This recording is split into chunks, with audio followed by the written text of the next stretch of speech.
Halo, jumpa lagi di Q&A pasien kanker video kedua. Di sini saya akan menjawab pertanyaan teman-teman. Mohon maaf agak lama ya. Pertanyaan yang pertama yaitu bagaimana ketahuan kanker ceritanya. Jadi dulu di 2015 saat saya punya bayi Jihan itu saya 2015 awal ya, itu saya punya benjolan kecil seujung jari gini di payudara kanan. Kemudian waktu itu saya tidak hiraukan karena saya anggap itu hanya benjolan biasa gitu. Kemudian di 2016 semakin besar saat saya memiliki bayi Rasen. Waktu itu jarak antara Jihan dan Rasen itu hanya 23 bulan. 22 atau 23 bulan, 22 bulan lah. Nah, di situ semakin besarnya sudah segini. Jadi dari segini itu jadi segini.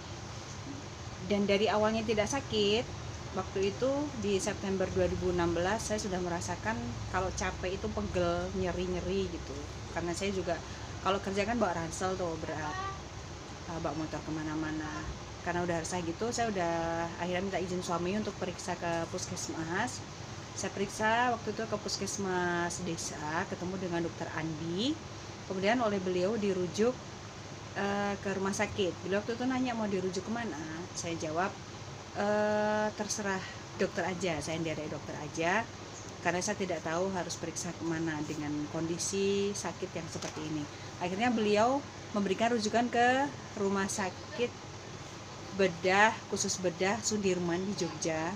Waktu itu masih bisa, karena kalau di rumah sakit RSUD katanya nanti kelamaan dilempar ke polisi sana sini, kalau di RSKB kan bisa langsung ditangani. Akhirnya saya ke rumah sakit khusus bedah itu. Di situ saya periksa pagi, sorenya malah ditawari langsung dioperasi.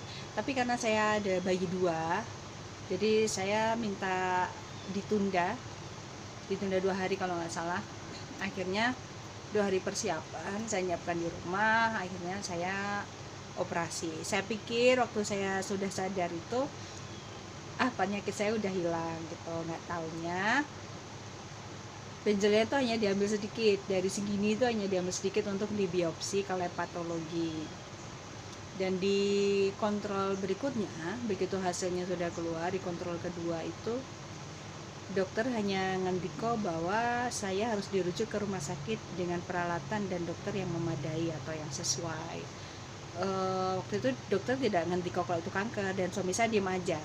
Suami saya ternyata waktu itu pas saya diperiksa di biliknya itu hasil lab itu tuh terbang ke muka suami saya, jadi kayak sinetron gitu ya, kena kipas angin terbang ke muka suami saya. Kemudian oleh suami saya diambil, dibaca dan di browsing. Ternyata akhirnya suami saya tahu kalau itu kanker. Sampai akhirnya kita pas pulang, suami tuh nggak bilang apa-apa, cuman ternyata karena dia udah tahu kalau itu kanker, dia sedih. Dan dia menutupi menangisnya itu dengan kita makan di lesehan itu dia pesan sambal yang banyak. Waktu saya heran, loh suami saya kan orang Sumatera ya, orang Padang, jadi kalau untuk level sambal Jawa itu biasanya nggak begitu ngaruh gitu. Jadi pas saya tanya, Abi kenapa gitu, oh nggak apa-apa, kepedesan aja. Tapi herannya dia bilang kepedesan, tapi dia pesan sambal lagi, nambah sambal lagi. Tapi di situ karena saya kurang peka, saya pikir oh ya mungkin sambalnya pedes banget gitu. Jadi ya saya nggak terlalu mempedulikan itu gitu. Nggak taunya dia sudah tahu kalau saya kena kanker. Begitu mau ke Harjolukito, berapa hari sebelumnya itu ada saudara dokter itu datang, bahkan nangis-nangis duluan. Jadi dari situ saya tahu kalau saya kanker itu karena saudara itu, Mas Benny itu sebenarnya mau nutupin, tapi sama saudara dibuka bahwasanya saya kena kanker dan saya harus mempersiapkan semuanya, mental, materi, waktu, pemikiran, biaya mungkin di cover BPJS, tapi kan banyak biaya yang tidak akan tercover seperti akomodasi, transportasi, obat-obat penunjang, vitamin-vitamin. Kemudian dari segi waktu kan harus sering kontrol, belum kalau disuruh radiasi yang harus setiap hari, tidak boleh putus seperti itu. Jadi Akhirnya ya itu ketawanya seperti itu. Jadi pesan saya di sini, jika punya benjolan di bagian tubuh manapun, nggak hanya payudara ya, karena kan kelenjar getah bening juga biasanya dari benjolan, kemudian kanker-kanker yang lain juga dari benjolan, itu jangan disepelekan. Tidak sakit, itu kata dokter malah justru berbahaya. Itu yang pertama. Kemudian untuk menjawab video selanjutnya, di video selanjutnya atau ini aja ya, saya bingung, takut kepanjangan. Untuk bagaimana ada trauma nggak, ada mengatasi rasa takut di rumah sakit, ini aja sih, saya pikir di rumah sakit itu kan yang sakit banyak sekali orang sakit, itu dari berbagai macam penyakit, dari yang ringan sampai yang berat. Apalagi di Polytulip di Sarjito itu setiap hari itu hampir 1.000 pasien dan keluarganya hilir mudik ke Polytulip kanker, dan itu poli tersibuk saya kira ya di Sarjito, karena dari 2 gedung 1 lantai, yang 1 8 lantai itu penuh, banyak penuhnya. Di situ kan saya melihat banyak orang yang dengan berbagai macam penyakit, berbagai macam keadaan. Di situ saya belajar untuk bersyukur dengan apa yang saya dapat atau karunia dari Allah ini. Saya banyak bersyukur dengan melihat banyak mungkin yang lebih parah dari saya.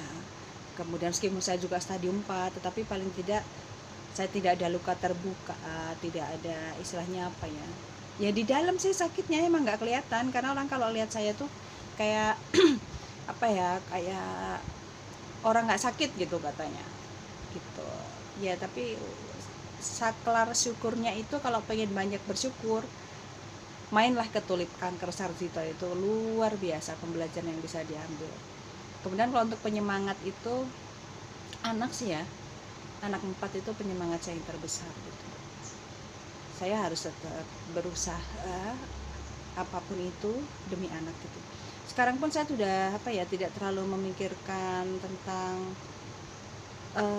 sakit saya atau gimana. Pokoknya saya intinya gini, suruh berobat, kemo berangkat, kemo setiap minggu sekali berangkat, kontrol setiap minggu sekali berangkat, cek darah seminggu bisa sekali, bisa 2 kali berangkat.